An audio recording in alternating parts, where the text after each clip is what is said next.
Hoje estava preparado para continuar a carta aos Efésios, mas durante essa semana, em um momento de devocional, um outro texto falou muito ao meu coração. Fui exortado, corrigido por Deus fortemente e quero transmitir esta exortação para a igreja nessa noite de ceia. Nós somos aliancistas. Algumas pessoas têm ouvido isso com frequência, mas ainda não sabem o que isso representa. Parece que muitas pessoas não entendem, não compreendem o aliancismo, nem sabem o que o aliancismo é. Eu não vou entrar aqui em questões teológicas, por isso vou falar o básico. O nosso Deus é um Deus de aliança. Ele nos chamou, Ele nos escolheu para sermos pessoas também de aliança. Deus não abre mão desse princípio. Foi Ele mesmo que estabeleceu, e nesse princípio vemos a fidelidade de Deus, o zelo de Deus, o cuidado do Senhor. Esse é um dos princípios mais importantes de Deus para nós e de nós para Deus, pois também devemos sermos fiéis ao Senhor. Mas tenho me deparado nos dias de hoje com uma geração que não é uma geração de aliança, que não sabe, que não entende a importância da aliança. Isso significa, meus amados, que não existe um compromisso real com as coisas de Deus. Não existe. Esse compromisso muitas vezes começa nos pequenos detalhes. Esse compromisso nós vamos ver durante a vida, nos desafios que vão aparecer. Esse compromisso nós vamos ver nas dificuldades que enfrentamos e na hora também das lágrimas, quando decidimos continuar. Quando as circunstâncias estão contra você. Nos dias de hoje parece que nós estamos vendo um número expressivo de pessoas cada vez mais descompromissadas. Cadê a sua aliança com Deus? Cadê a honra do seu voto com Deus? Você tem, quem sabe, menosprezado as coisas sagradas, pessoas que dizem com as suas atitudes, não quero compromisso. Precisamos ser firmes e constantes. Vejo uma geração que uma hora quer estar, outra hora não quer estar. Nós precisamos criar raízes, precisamos ser constantes, firmes, abundantes. Cadê a nossa aliança também com o corpo de Cristo? Não há possibilidade de termos uma aliança com Cristo sem ter uma aliança com a igreja, que é o corpo de Cristo. A aliança é como um casamento. Mas é um casamento para a eternidade. E a grande pregação que fazemos no aliancismo é essa. Deus é um Deus de aliança e nós somos chamados para sermos pessoas, filhos desta aliança. Pessoas do sim, sim e do não, não. Se falei sim para você, então é sim. Se falei não, então é não. Nós temos uma palavra a ser honrada, nós temos uma aliança a ser honrada. Precisamos ser pessoas do evangelho verdadeiro, pessoas que batalham pela aliança, pessoas que lutam por essa aliança, porque no aliancismo essa é a expressão de quem Deus é. Deus é fiel e é por isso que Ele não pode negar a si mesmo. E nós, como gentios, vimos no domingo passado, como gentios privilegiados, que não éramos e fomos escolhidos para sermos o povo da aliança. Agora também com Israel em um só corpo, que é a igreja, judeus e gentios. Pela cruz fomos incluídos na aliança de Deus. A cruz nos reconciliou com o Senhor. E essa reconciliação nos insere na aliança e nos tornamos co-cidadãos dos santos, família de Deus, santuário dedicado ao Senhor, habitação de Deus no Espírito. Um compromisso extremamente elevado. E vamos ver isso com mais detalhe nas próximas mensagens, quando darei continuidade em Efésios. E tudo isso está ligado à aliança com Deus, um casamento com Deus, um casamento, a aliança da cruz. Jesus morreu para salvar a sua noiva, e vamos ver isso em muitos textos. E quando nós não temos um compromisso adequado com essa aliança, a Bíblia é enfática, contundente em dizer que nós somos adúlteros. A Bíblia chama isso de adultério. Porque depois de tudo que Deus fez, depois de tudo que Deus realizou, nos beneficiou, a gente ainda tem, quem sabe, uma amizade com o mundo, isso é adultério. Nós temos um casamento com Deus para honrar. Por isso, nessa noite, eu peço licença para ministrar uma mensagem que já foi ministrada pelo nosso irmão Fábio, mas que tem compungido, esfaqueado o meu coração, que está em Tiago capítulo 4, verso 4. Passo a ler a palavra de Deus. Infiéis, não compreendeis que a amizade do mundo é inimiga de Deus? Pois aquele que quiser ser amigo do mundo, constitui-se inimigo de Deus. Ou supondes, em que em vão afirma a Escritura, é com ciúme que por nós anseia o Espírito, aquele que fez habitar em nós. Somente até aí. Essa palavra aqui, infiéis, literalmente, é a palavra adultério, que está ligado a uma traição. E podemos dizer, ao olhar para esse texto, que é uma traição, mas é uma traição pesada demais. Eu arrisco em dizer que é a traição das traições. Porque muito nós falamos do negar de Pedro, muito nós falamos também do trair de Judas. Mas nesse texto aqui, esse texto é uma traição com o inimigo de Deus. Aqui o mundo é o inimigo de Deus. Essa traição contra Deus é uma traição com afeto, com apego, com ligação, aonde a Bíblia coloca amizade, essa ligação de amizade com o mundo, esse se conectar com as coisas mundanas, significa um relacionamento com o mundo e ter um relacionamento com o inimigo de Deus. E a Bíblia chama isso de adultério, ligado a um contato com o inimigo de Deus. Por isso precisamos, meus amados, honrar a aliança que temos com Deus. E Tiago aqui não economiza na exortação, pois seria assim nos originais. Adúlteros, adúlteras, vocês não sabem?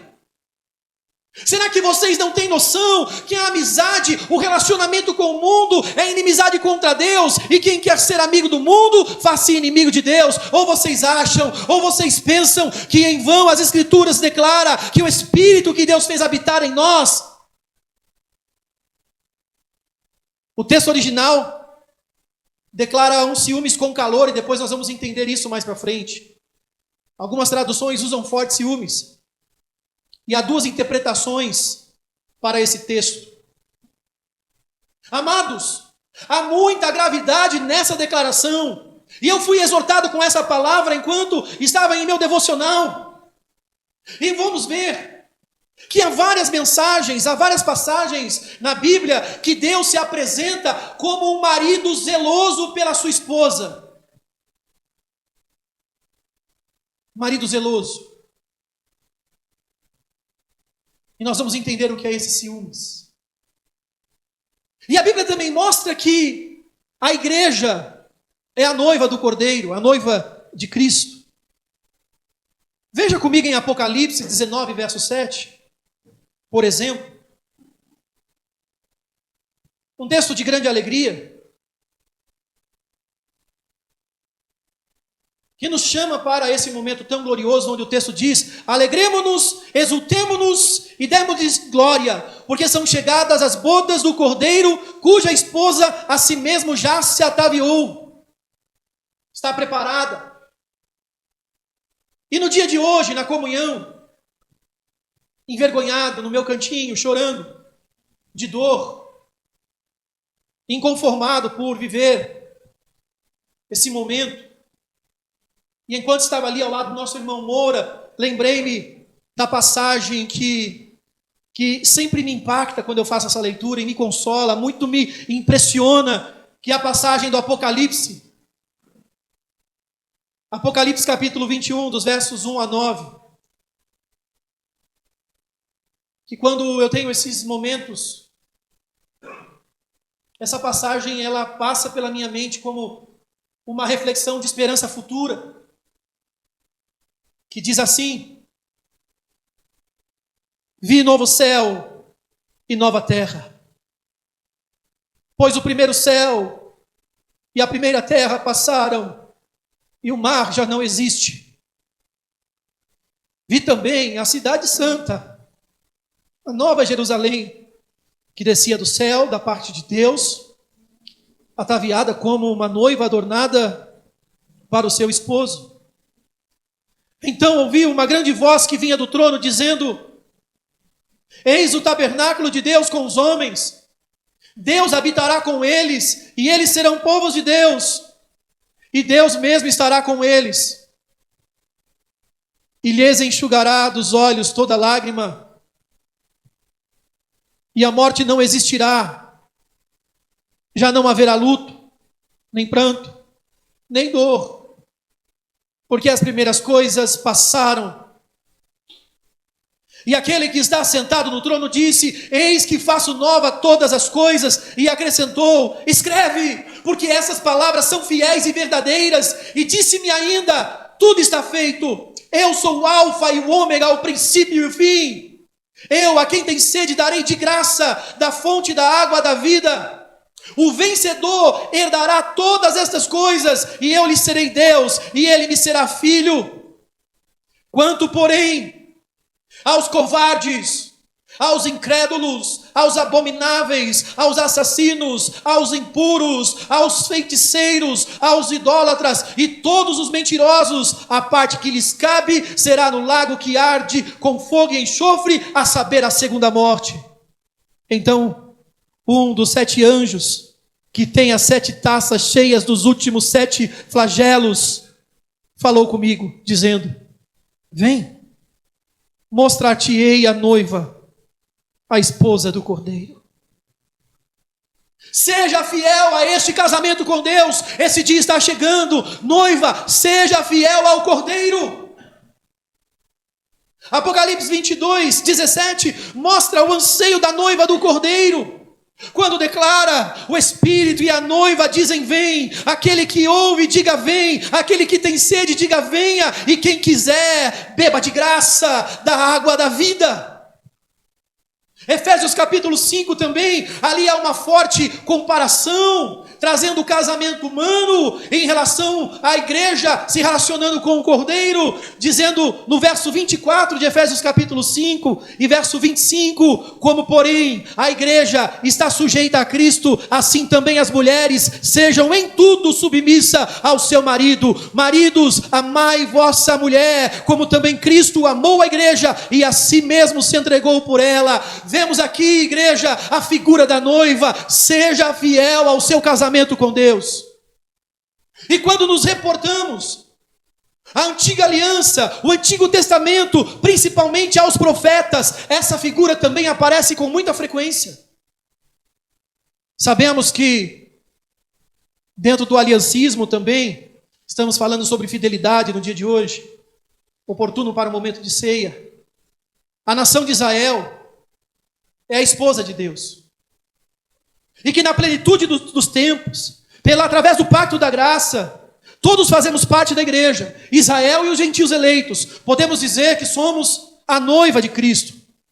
E vamos ver também nas próximas mensagens, onde daremos continuidade a Efésios capítulo 2, a partir do verso 11, como houve essa convocação, essa eleição, essa escolha, o antes e o depois. E quero lembrar a vocês que no Velho Testamento, todas as vezes que os israelitas começavam a adorar outros deuses estranhos, Deus se apresentava como um Deus zeloso. Podemos dizer que Deus se apresentava ali como um Deus ciumento. Um Deus que estava ali olhando para a sua esposa. Vou usar até uma expressão forte. Deus se apresentava Imagine a cena como um marido que vê a sua esposa com outro. Com outra pessoa. Porque quando Tiago chama muitos da igreja de adúlteros e adúlteras, é o que equipara. Deus te vendo, me vendo, tendo um relacionamento com o inimigo dele, o mundo. Como você iria reagir se você visse o seu marido com outra, ou a sua esposa com outra? Agora imagine que não foi poucas vezes que Deus perdoou a sua mulher, a sua noiva. Pense comigo, Deus é o marido que tudo vê, Ele vê todas as nossas traições. Nós somos de Deus.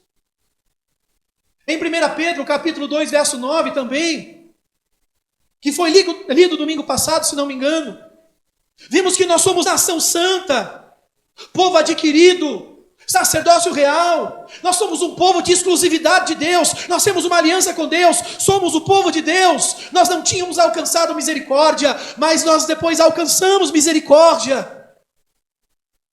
Nós precisamos honrar os benefícios que o Senhor nos deu, os privilégios, pedir socorro ao Espírito Santo que nos capacite para isso. Vou dar outro exemplo, usando aqui o profeta Ezequiel.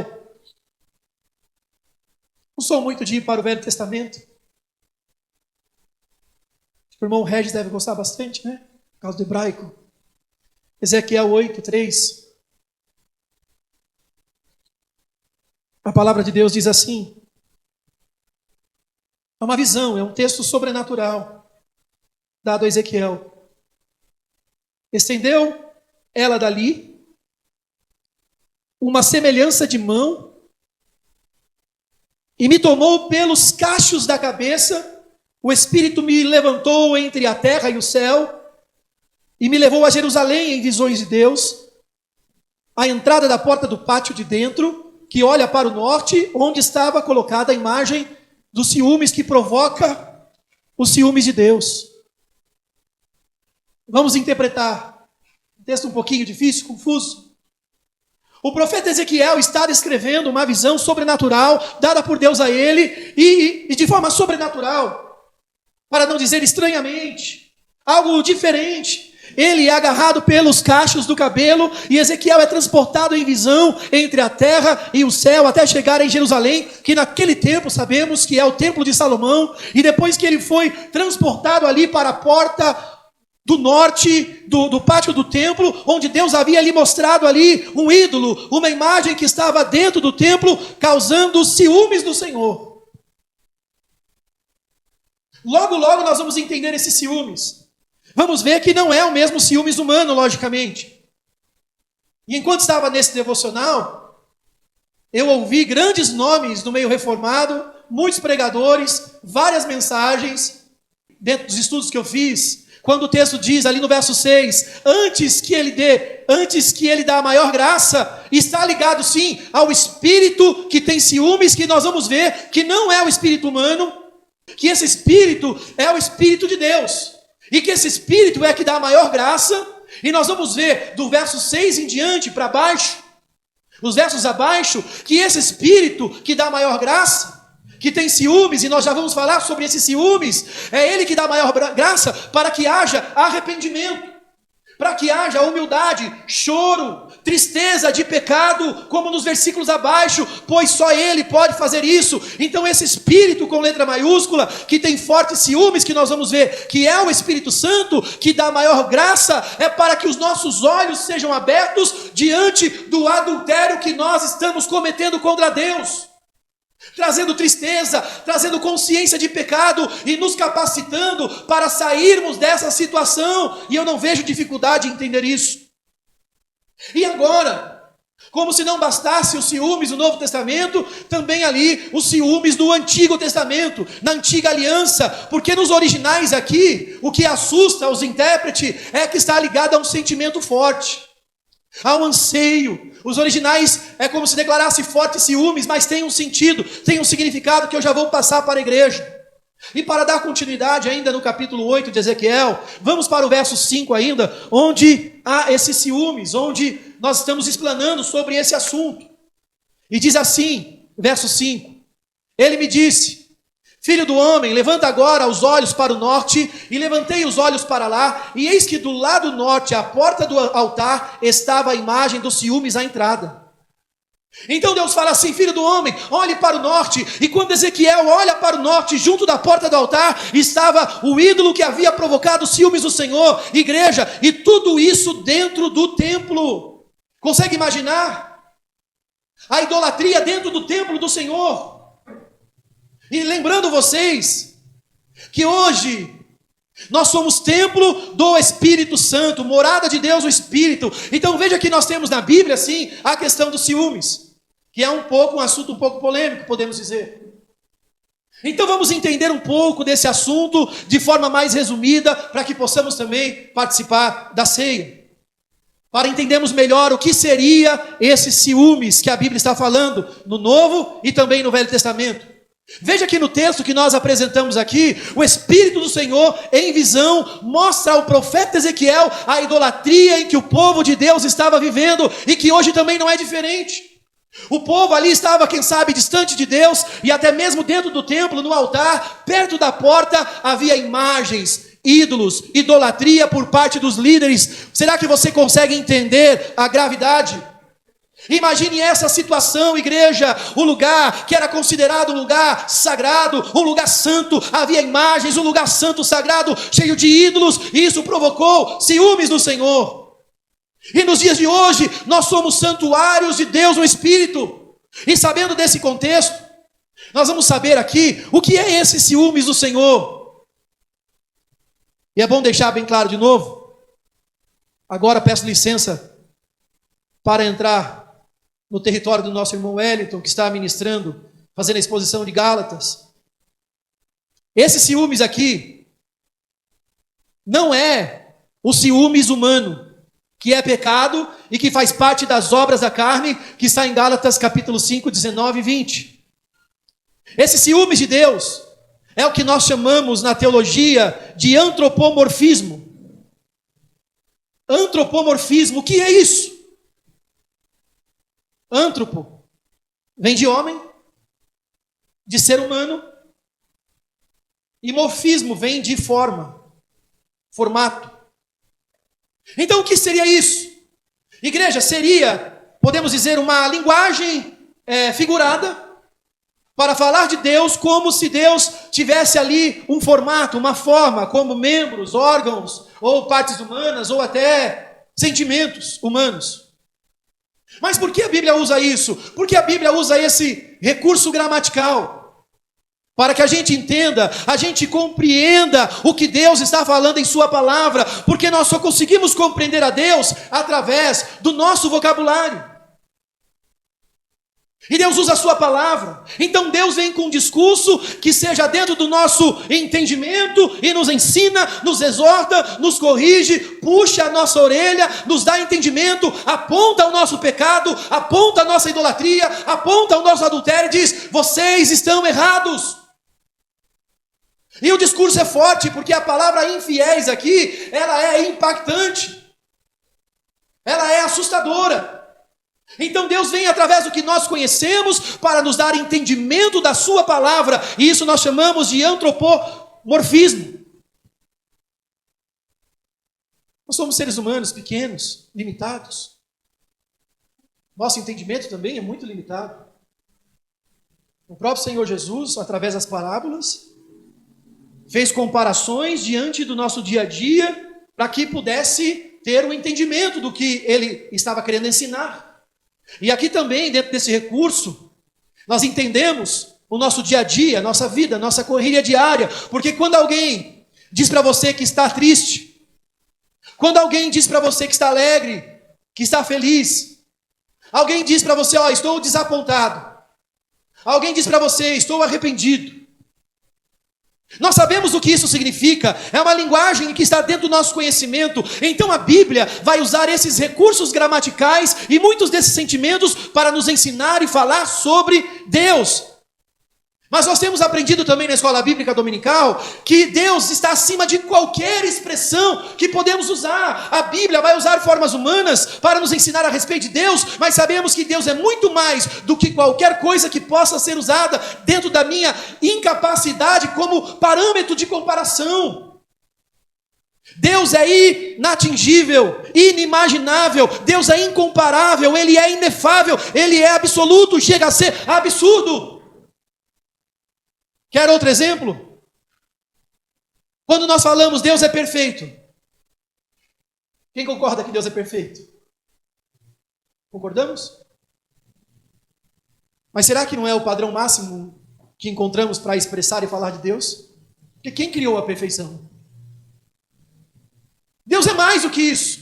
Deus é mais do que maravilhoso. Deus está acima de tudo isso. Deus está acima do que é perfeito, do que é maravilhoso. O nosso vocabulário não consegue atingir o que Deus realmente é. E aqui, o ciúmes, mencionado por Ezequiel, como também em Tiago, também é um antropomorfismo. Pense comigo. O que a palavra de Deus quer comunicar a cada um de nós dentro desse contexto, no Velho e no Novo Testamento? O que o texto quer nos dizer? Eu, particularmente, acredito que o significado da palavra ciúmes aqui está conectada, ligada ao zelo de Deus, ao cuidado de Deus. A palavra zelo seria o parâmetro de comparação que posso dizer com mais exatidão do que isso representa. Porque Deus é zeloso pelo seu povo, Deus é zeloso pela sua noiva, Deus é zeloso pela sua igreja, Deus é zeloso por sua aliança, Deus é zeloso pela sua palavra. Nós vemos também nas Sagradas Escrituras que Deus é um Deus zeloso pela sua glória. Deus não divide a sua glória com ninguém, e nós somos povo de Deus, de exclusividade de Deus, e Deus também não nos divide. Isto é, Deus ele tem um cuidado, um zelo especial pelo seu povo, pois nós somos o povo da aliança, fomos escolhidos por Deus pelo beneplácito de sua vontade, para andarmos em boas obras. Deus é zeloso pela sua glória também, Deus é zeloso pelo casamento, Deus é zeloso pela aliança, e nós precisamos também ter zelo. Lembra de Êxodo? Êxodo capítulo 20, verso 5, muito conhecido, quando Deus fala sobre as imagens, sobre os ídolos. Deus diz: não adorarás, não se dobrarás e nem prestará culto a elas, porque eu sou o Senhor teu Deus, Deus zeloso. Você entende isso? Deus não vai dividir você com ninguém. Isaías também capítulo 42 verso 8, olha outro exemplo aqui, o Senhor falando: eu sou o Senhor, este é meu nome, a minha glória pois não darei a outro, nem a minha honra a imagens de escultura. Olha que sério.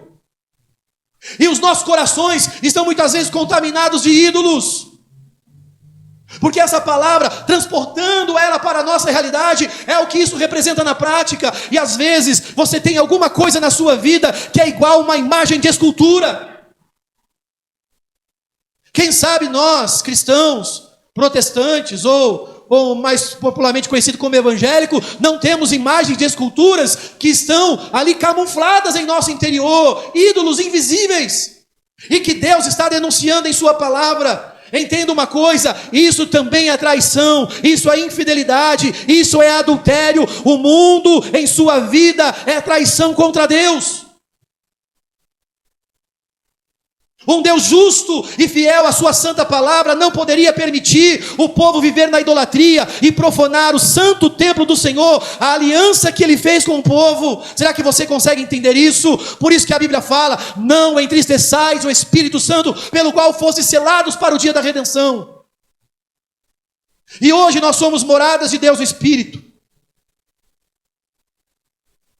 Entenda, amados, os ciúmes de Deus é zelo, é cuidado, é desvelo. Deus é Deus para cumprir a sua palavra.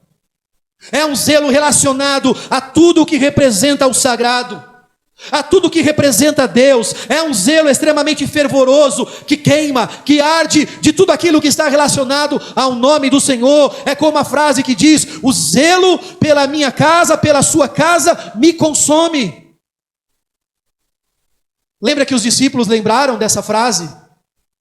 Quando ali em Mateus, Mateus 21, versículo 12, o Senhor Jesus está entrando ali no pátio do templo, na esplanada do templo, onde havia ali o que era conhecido, né, por o historiador Flávio José como as barraquinhas dos filhos de Ananos, que era praticamente Anás e Caifás, que controlava todo aquele comércio, dentro da esplanada do templo. Então o Senhor Jesus entra ali no templo e expulsou todos que estavam comprando e vendendo, e também tombou a mesa dos cambistas, as moedas caíram no chão, virou as cadeiras dos comerciantes de pomba, e respondeu: está escrito, a minha casa será chamada casa de oração, e muito pelo contrário, vocês estão fazendo dela covil de ladrões e salteadores. É esse ciúmes que Deus tem, é no sentido de zelo, é no sentido de cuidado, e nós precisamos entender que é com esta obra que nós estamos realizando, que isso representa esse zelo de Deus. Deus estava muito triste com esse povo. É por isso que Deus pega o profeta em visão pelos cabelos e leva dentro do templo para mostrar a idolatria. Deus aponta a idolatria. Deus sempre, através da sua palavra, vai apontar a idolatria no meio do povo. E quando Deus aponta a nossa idolatria, incomoda. Incomoda. Porque às vezes a nossa casa está cheia de ídolos, onde eles têm mais preferência que o próprio Deus, na sua vida, na minha vida, quem sabe. E quando Deus tem ciúmes, significa que tem pecado. Quando tem ciúme, significa que há adultério, e isso é um desrespeito a Deus, isso é uma ofensa ao Senhor, e nós vamos ver que isso praticamente seria um adultério espiritual. Também existe o adultério relacionado ao adulterar, quando vemos aí falsos profetas pegando textos bíblicos e adulterando o sentido verdadeiro das Escrituras. O final de Apocalipse é bem severo ao relacionar a tirar ou acrescentar alguma coisa. E há outro tipo de zelo também, que é o zelo de justiça. Quando Deus está operando o zelo de justiça, misericórdia, sai da frente, porque a justiça de Deus precisa ser satisfeita. Então entenda uma coisa. Este zelo, aqui, falando sobre os ciúmes de Deus, nós entendemos no aliancismo que é proteção à aliança que Deus tem. Ele é fiel.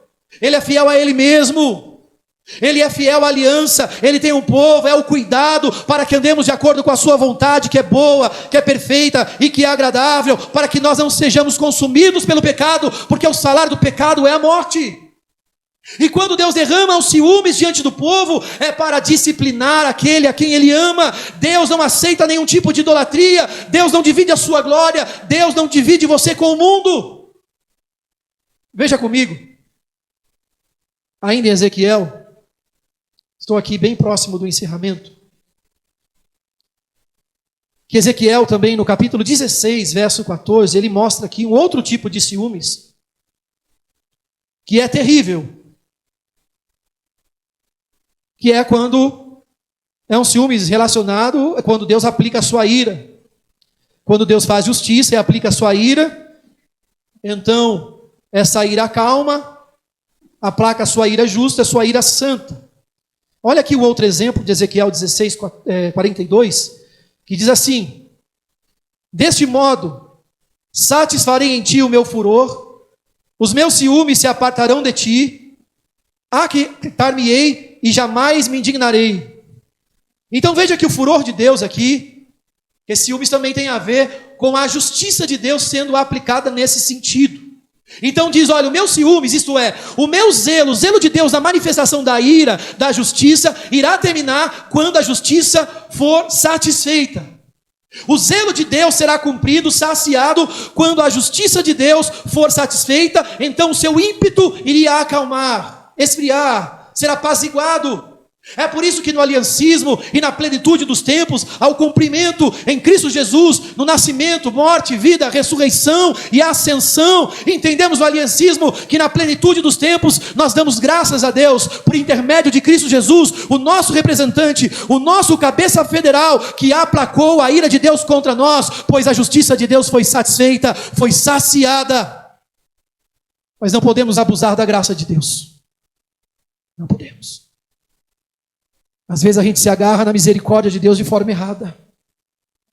Então precisamos entender, dentro dessa linguagem bíblica, que há muitas referências de Deus sendo um Deus zeloso, um Deus que é um zelo de ciúmes pela sua palavra, pelo seu povo, pela sua noiva, pela sua igreja, pelos seus eleitos e tudo aquilo que é santo. Conclusão. Essa linguagem é usada para despertar em nós vergonha. Porque quando o Senhor me exortou com esse texto, eu fiquei envergonhado. Essa palavra é para despertar em nós arrependimento. É para nos tirar dessa vida espiritual mesquinha, de acomodação, e despertar sim culpa dentro de nós, porque nós estamos traindo Deus e nós somos culpados. Nós estamos traindo Deus. Leia na sua casa, Tiago capítulo 4, dos versos 6 a 17. Sei que fizemos isso alguns meses atrás. Vamos relembrar. E veja se não vai despertar em você culpa. Se você não vai ficar envergonhado. Se isso não vai trazer despertamento. Até me desculpe o que eu vou falar. Sei que é uma frase extremamente forte. Isso vai causar em nós um certo desconforto.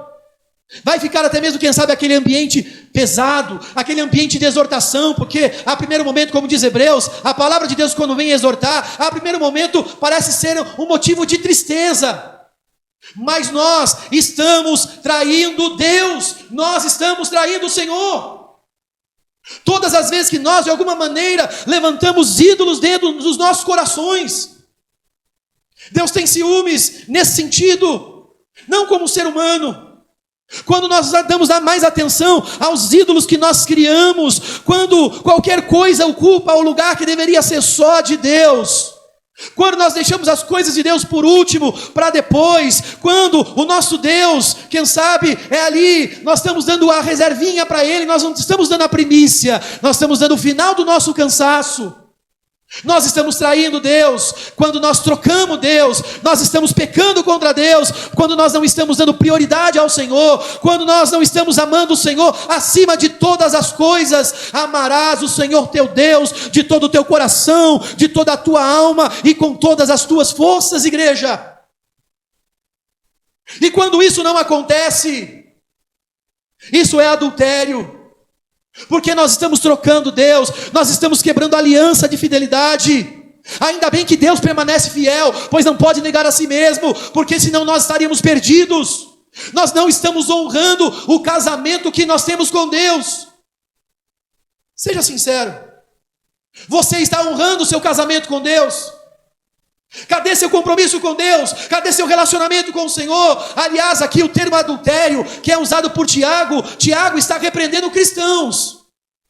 Quando Tiago fala, adúlteros, adúlteras, seus infiéis, não sabeis que a amizade com o mundo é inimizade contra Deus? Veja que Tiago está escrevendo para a igreja. Tiago não está escrevendo para o ímpio, Tiago está escrevendo para a noiva.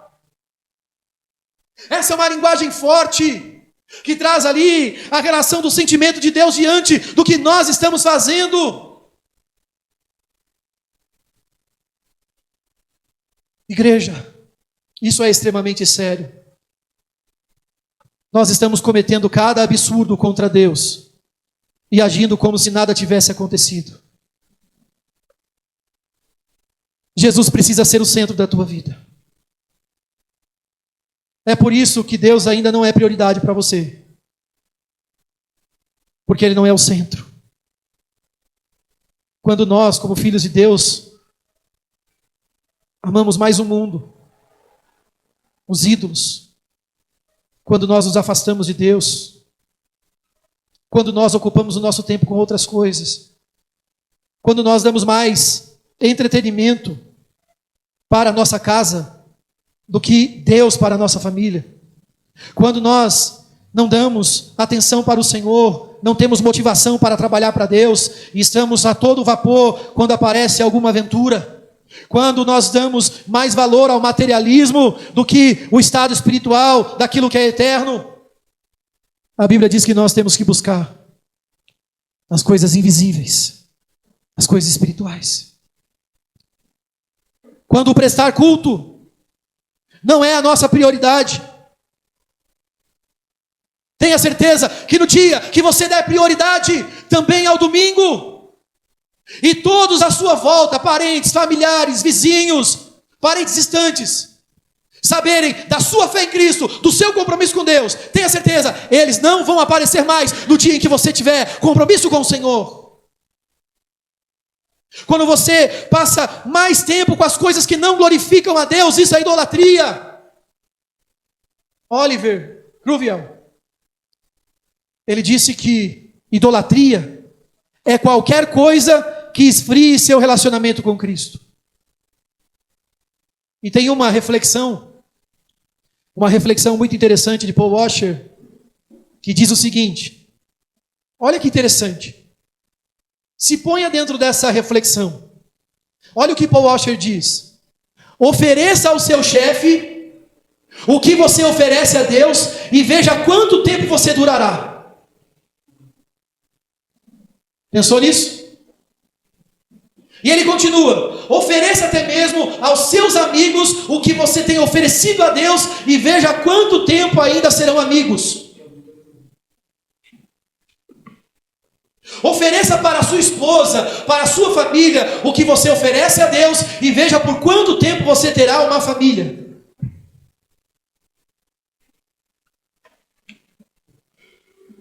E veja se nós, eu e você, estamos precisando de uma palavra de consolo ou de exortação como filhos amados.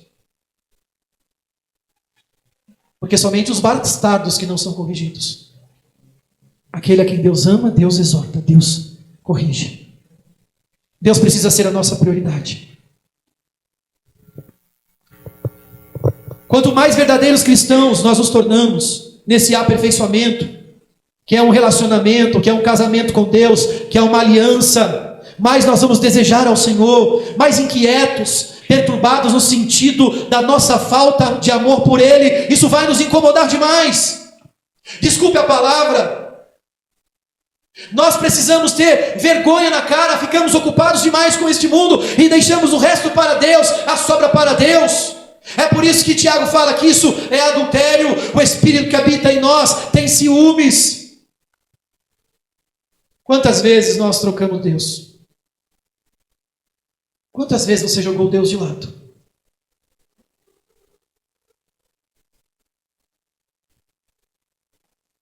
Nós vamos adorar ao Senhor e eu quero dizer a você que Deus não aceita parte de nós. Ou somos 100% dele ou não somos. Deus não quer metade de nós. Precisamos ter um relacionamento verdadeiro com Deus. Temos que ter essa aliança e honrar essa aliança com o Senhor. Nós temos que ter também a aliança, o compromisso com o corpo de Cristo. Precisamos ter uma vida de oração e honrar com uma vida de oração. Precisamos ser mais íntimos de Deus. Precisamos ter intimidade com a palavra do Senhor. Billy Graham uma vez disse: dobre os seus joelhos até que você e Deus sejam íntimos. Por que você não ora? Por que você não lê a palavra? Não é por falta de tempo, é por falta de vontade. Traindo Deus? Cadê sua vontade de buscar o Senhor?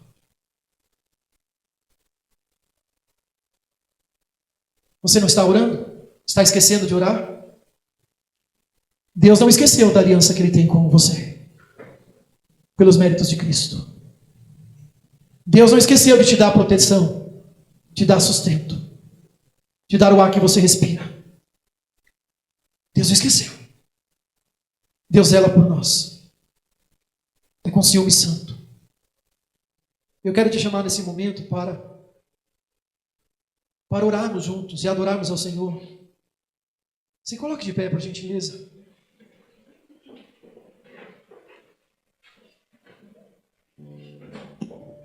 Deus é descrito como um Deus zeloso, que cuida do seu povo, daqueles que Ele ama.